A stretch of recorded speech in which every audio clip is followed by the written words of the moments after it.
He's Chris Mannix from Sports Illustrated, kind enough to join us. He's low on sleep, but heavy on opinions here after being in Cleveland last night to watch the Cavs against the New York Knicks. And that didn't go as scripted last night. Why? No. The Cavs played brutally. They were awful from the start. And it was funny being there, 3 o'clock in the afternoon. Everything, it's a zoo around Cleveland. You can't walk around that arena because everyone's there all amped up. You get right before the game. They introduce LeBron. It's pulsating in there. Then New York comes out and plays pretty well, and LeBron is throwing the ball into the guys in the stands. It was just really a bad performance overall by Cleveland. I don't think I've seen LeBron play that bad since the last game he played in Cleveland in 2010 when they lost to the Celtics. But he's got new guys there. Yeah. I would think accidentally you could beat the Knicks at home. Yeah, you saw the Knicks the night before. Yes. Getting creamed. Yeah.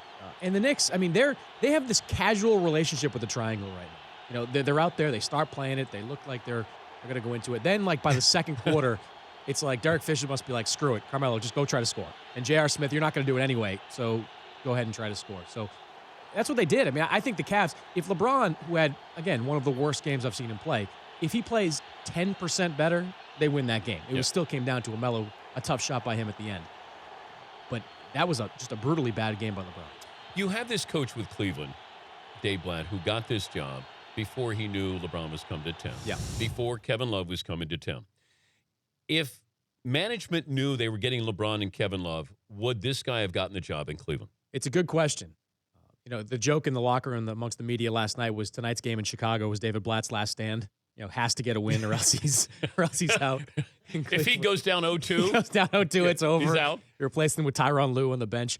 I don't know the answer to that question. David Griffin, the GM, has always been kind of an outside-the-box thinker, and he likes offensive minds. He was in Phoenix for years, and he was one of the guys with Mike D'Antoni there.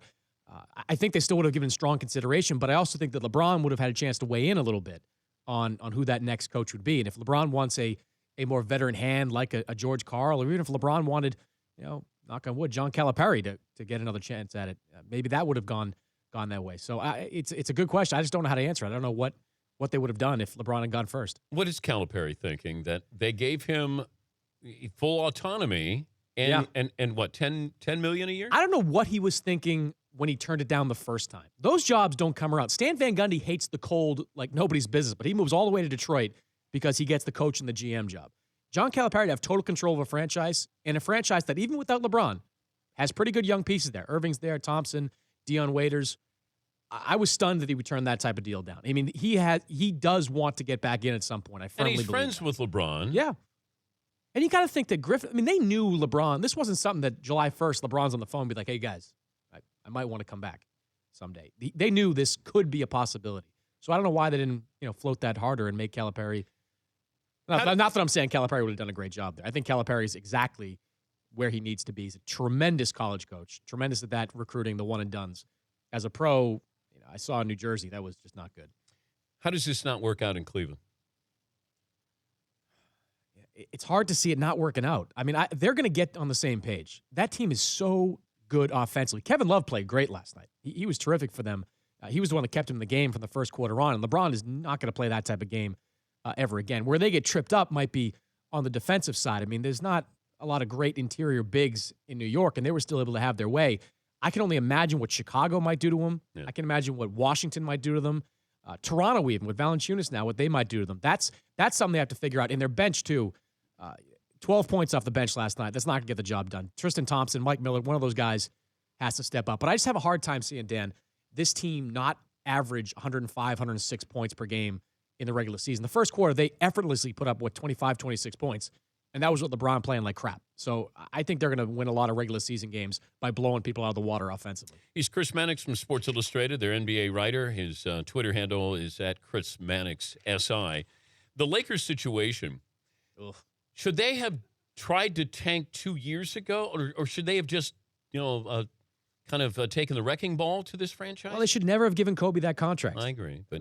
But they also, I think, said, we don't have anything else for you to see. We still want to be relevant. Yeah. You can come out and see Kobe Bryant in his final 2 years in the NBA. But that's what gets you in trouble, though. You can still sell tickets that way and get good TV ratings, but you're not building your team for the future. At some point, it's all going to end. You're just kind of delaying the inevitable by giving Kobe Bryant an extra year and that $24 million. What I think they should probably consider, and I don't even know if this is possible at this point, trade him. Think about trading him away.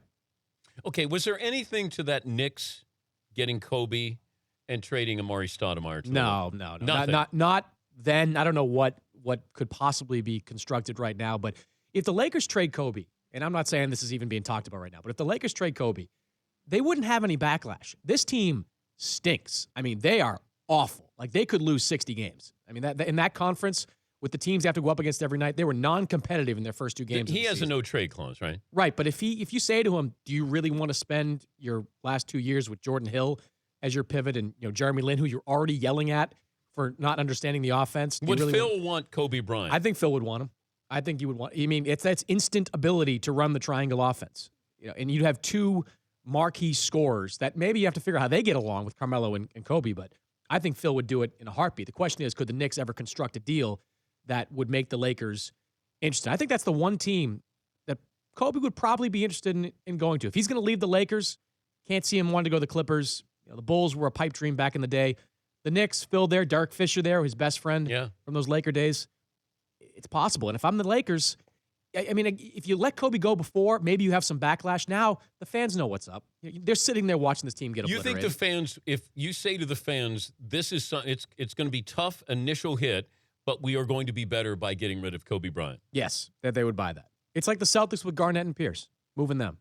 Oh, that's different. Well, Pierce Kobe's homegrown. Pierce, too. Pierce was homegrown there. Pierce was a legend there. But everybody knew in Boston at the time that this was over. The run was done. They might still be able to make the playoffs with this team, but they couldn't beat the top-tier teams in the Eastern Conference. The only way they're going to do that is to tear this whole thing up, bring it down, and build it back up again. If the Lakers not only just trade Kobe, but get assets back in return, get multiple draft picks, expiring contracts, stuff you can build around, why not? Now that Julius Randle's gone, 50 losses just went to maybe 60 in that conference. I mean, it's just a brutal conference this year. Yeah, I'm wondering if because you can't say to Kobe, hey, in your final 2 years, we're going to tank. Like, they don't even have to tank. They're just going to lose. Yeah, I mean, they're just playing. And Kobe still has a lot. You watch him play; he's still got a lot left. I mean, the guy is phenomenal in terms of his conditioning, and coaches teach his jump shot. I mean, it's perfect. So he's still going to be able to put up points and be an offensive factor. But what was the first half against Houston was kind of indicative about how the whole season the Lakers are going to go. Kobe's going to score a lot. He's going to take a lot of shots, and they're going to be down a lot at halftime. And that happened at Houston. It happened in Phoenix. They've got a tough schedule this week. They could be 0-5, 0-6 before the end of next week. The Rajon Rondo situation, I watched him the other night. We've talked about this. He makes ordinary people look extraordinary at times. Kelly Olynyk, he's making him look like he's Pau Gasol there. Yeah. If you're the Celtics, you're sort of in the same situation here. You're going to be average. How long can you stay average? What do you do one way or another? Do you trade Rondo? If you didn't have Marcus Smart, I would say don't trade Rondo. But Marcus Smart is clearly the future of the team. He's a point guard, too. He loses a lot of his ability if he moves to the shooting guard. And it's not a Phoenix situation where they had Dragic and Bledsoe. And those guys could shoot. Those guys could score. Rondo and Smart, they're not offensive-oriented players. They're more defensive-oriented, in Rondo's case, a playmaker. So I think in that sense, you either have to trade him or not give him the money he wants. But I think we forgot in the last year with Rondo's injuries how good he is. I mean, I was at that game on Wednesday, and you mentioned Kelly Olynyk, Jared Sullinger, Avery Bradley. The Celtics had like 4 or 5 guys with at least 10 points in that game. And it was all because of Rondo. He orchestrates the game so unbelievably well. And I said this to you during the break. If I have a team that's already built to compete for a championship. But who is that ideal place? Those teams have point guards, though. Chicago, the Clippers.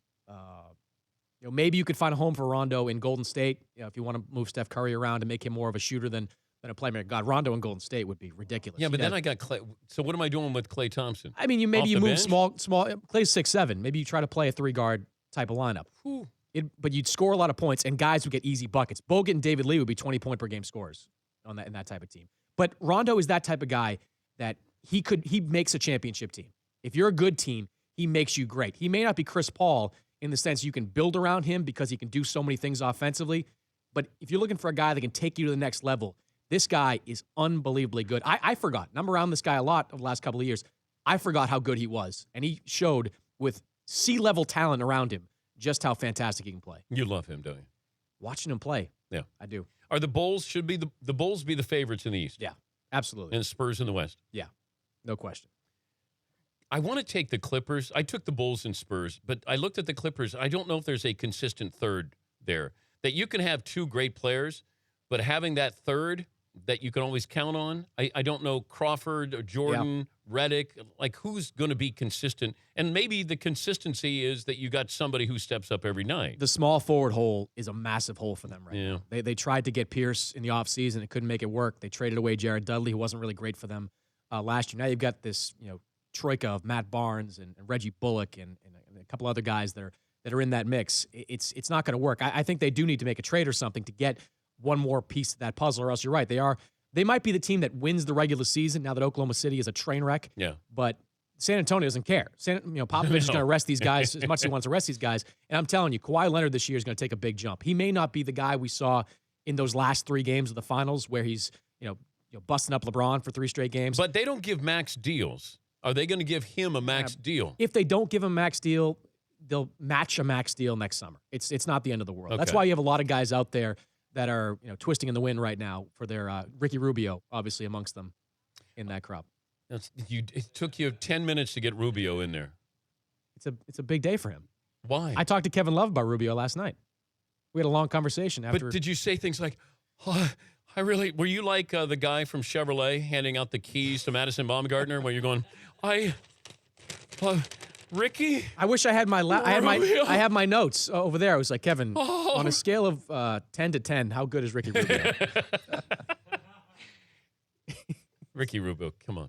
He's going to have a great year. When I can still shoot better than a starting point guard in the NBA. It won't happen this year. Paulie, you could be less snarky, too, with your tweets about Ricky Rubio. I just said that, Ricky Rubio will lead the league in a category this year, turnovers. But, I mean, that's impressive. This guy was top 3 last year in assists and steals, just so we know. And now they don't have Kevin Love. How do you think that's going to go? Up and down, baby. Up-tempo offense.